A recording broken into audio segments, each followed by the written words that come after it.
Shalom Bapak Ibu Saudara, mari kita akan lihat dalam Mazmur pasal 12 ayat yang ke-6. Di situ dikatakan bahwa janji Tuhan adalah janji yang murni, bagaikan perak yang teruji 7 kali dimurnikan dalam dapur peleburan di tanah.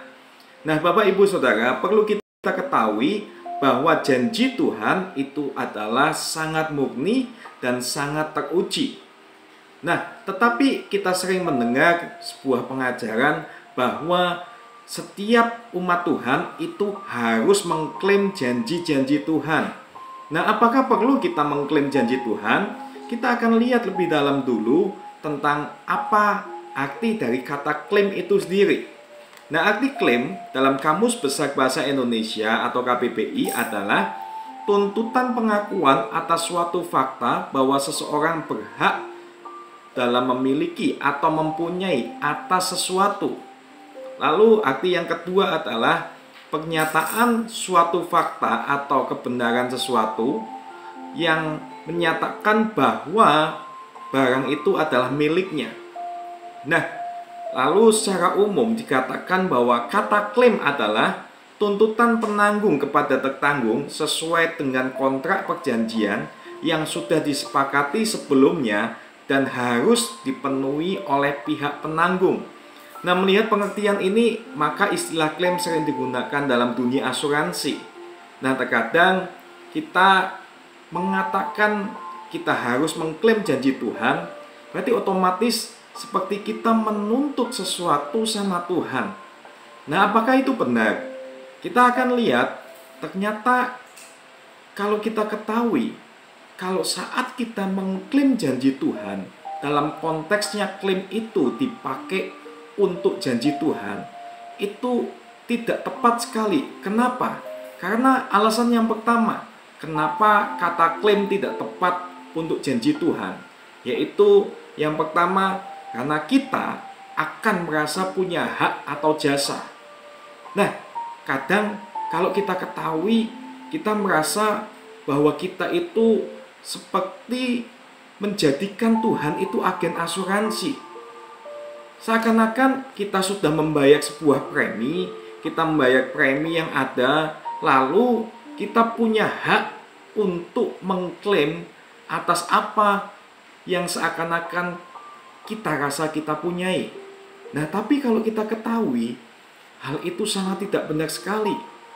Dalam kehidupan ini seringkali kita juga merasa bahwa aku kan sudah pelayanan Tuhan, aku sudah aktif di dalam gereja, aku ikut komsel, aku bahkan sudah mempersembahkan persembahan yang banyak untuk gereja Tuhan, aku sudah nabur banyak untuk Tuhan, aku mau klaim janji Tuhan, katanya kalau aku lakukan semua untuk Tuhan, Tuhan akan berkati aku lebih. Nah, inilah yang membuat kita itu merasa punya hak atau punya jasa atas apa yang kita lakukan di dalam hal-hal rohani. Tapi yang perlu kita ketahui Bapak Ibu Saudara, apa yang kita lakukan, apa yang kita persembahkan untuk Tuhan, itu memang semuanya milik Tuhan. Kita tidak punya hak, kita tidak boleh merasa kita punya jasa dalam kehidupan kita melayani atau kita di dalam kehidupan kerohanian ini. Tetapi kalau kita ketahui ajaran klaim terhadap janji Tuhan, itu akan menjadikan umat Kristen itu malahan seakan-akan mereka sombong, mereka sudah bayar premi, mereka sombong, mereka punya hak atau punya jasa selama mereka melayani Tuhan. Itu yang tidak baik. Nah, lalu yang kedua, kenapa kata klaim ini tidak tepat untuk digabungkan dengan janji Tuhan? Karena yang kedua, alasannya adalah kalau kata klaim ini dilekatkan oleh kata janji Tuhan, kita itu seakan-akan kita mau mengatur Tuhan. Nah, kadang banyak orang yang mengajarkan klaim. Kalau kita pingin sesuatu, kita klaim. Kalau kita pingin dapatkan A, kita klaim. Tuhan, aku klaim A, aku akan dapatkan. Tapi ternyata mungkin kehendak Tuhan itu B. Jadi seakan-akan kita ingin ngatur Tuhan.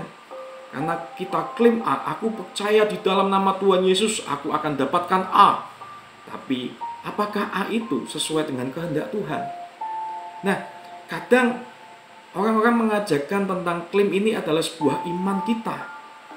Tetapi kalau kita ketahui, iman itu bicara bukan tentang kehendak kita, tapi iman itu adalah penyerahan diri kita terhadap kehendak Tuhan.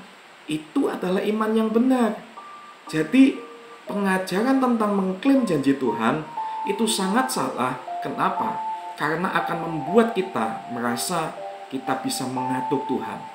Ingat Bapak Ibu Saudara, di atas iman itu ada yang namanya kehendak Tuhan.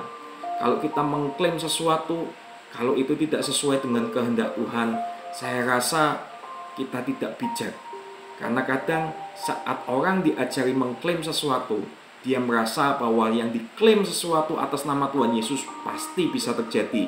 Kalau tidak terjadi, mungkin klaimnya itu kurang iman. Tapi kalau kita ketahui, saat kita di dalam dunia ini, kalau kita punya iman, harusnya kita menyerahkan hidup itu atas kehendak Tuhan. Kalau kita ketahui juga, Tuhan pun pernah berdoa supaya cawan itu berlalu. Yesus pernah berdoa seperti itu. Apakah waktu Yesus berdoa untuk cawan berlalu dan itu tidak terjadi, lalu kita bisa menyimpulkan Tuhan tidak punya iman? Bukan karena itu, tapi Tuhan menginginkan setiap doa-doanya juga itu biarlah kehendak Bapanya yang terjadi. Harusnya kita tidak bisa mengklaim janji Tuhan karena seakan-akan kita ingin mengatur Tuhan. Nah, lalu yang ketiga, alasan kenapa kata klaim sangat tidak cocok sekali untuk ditempelkan atau dikaitkan dengan janji Tuhan. Yang ketiga adalah karena itu akan membuat kita meragukan pribadi Tuhan itu sendiri. Bapak Ibu Saudara, kadang karena kita takut Tuhan lupa atas setiap janji-janjinya, maka kita klaim janji-janji Tuhan. Kita seakan-akan tuntut ingatkan Tuhan. Tapi kalau kita ketahui di dalam 2 Petrus 3 ayat 9, Tuhan katakan Tuhan tidak lalai menepati janjinya, sekalipun ada orang yang menganggapnya sebagai kelalaian.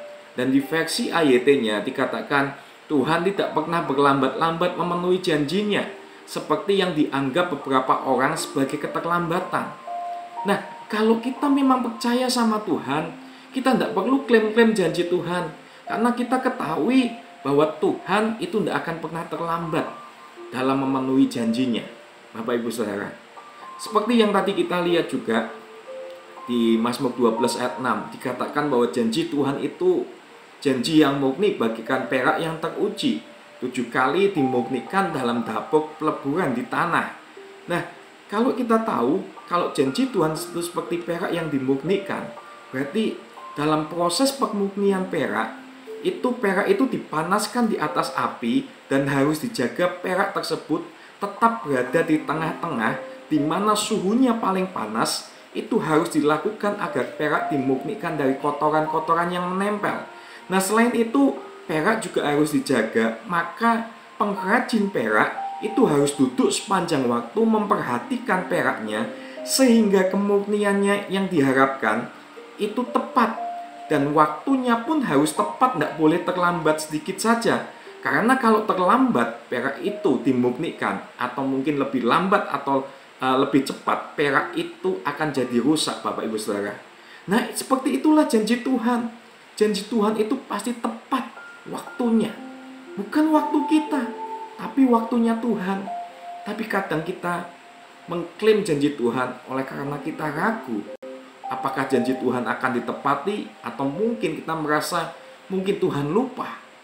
Nah, kalau kita tahu janji Tuhan itu murni dan Allah selalu memperhatikan kapan waktu yang tepat untuk menepati setiap janji-janjinya, Bapak Ibu Saudara, percayalah Tuhan pasti akan menepati janjinya sesuai dengan waktunya. Nah, kita juga tahu, pernah saya katakan bahwa Yusuf pada waktu dijanjikan kepadanya, Tuhan menjanjikan bahwa dia akan menjadi orang yang diangkat Tuhan, yang terkemuka di Mesir. Dan kalau seumpama Yusuf pada waktu itu dia dipenjara dan dia menolong sang juru minuman. Dan kalau sang juru minuman pada waktu itu langsung ingat sama Yusuf, dan dia mengatakan ke Firaun, waktu itu juga mungkin Yusuf bisa lepas dari penjara, tapi dengan keadaan jadi orang rakyat biasa. Tapi waktu Tuhan itu seakan-akan melupakan Yusuf, karena juru minuman itu tidak mengingat Yusuf. Tapi akhirnya juru minuman itu pun mengingat Yusuf setelah Firaun mendapat masalah tentang mimpi. Dan setelah itu Yusuf diingat, dan akhirnya Yusuf pun jasanya dipakai oleh sang Firaun itu, dan akhirnya dia menjadi orang yang nomor 2.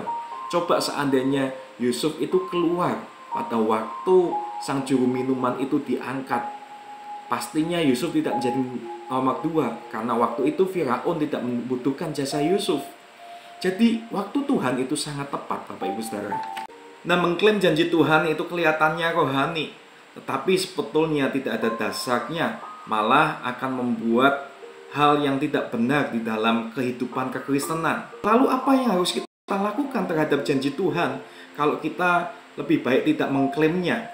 Yang harus kita lakukan itu satu, tetap mempercayai janji Tuhan.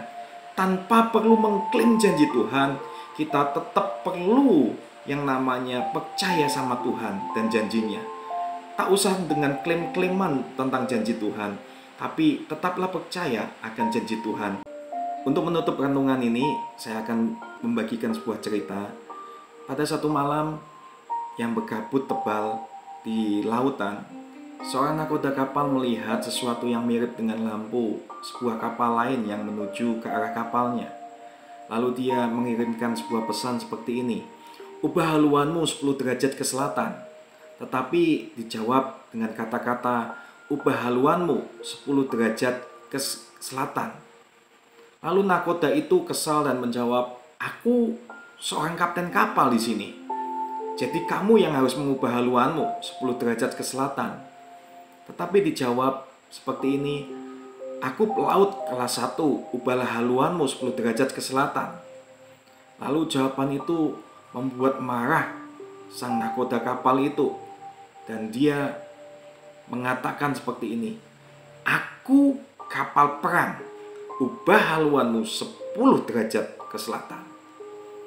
Tetapi jawabannya adalah seperti ini, "Aku adalah mercusuar, ubah haluanmu 10 derajat ke selatan." Nah, Bapak Ibu Saudara, kita tahu bahwa ukuran kapal, jabatan, atau apa itu tidak ada artinya.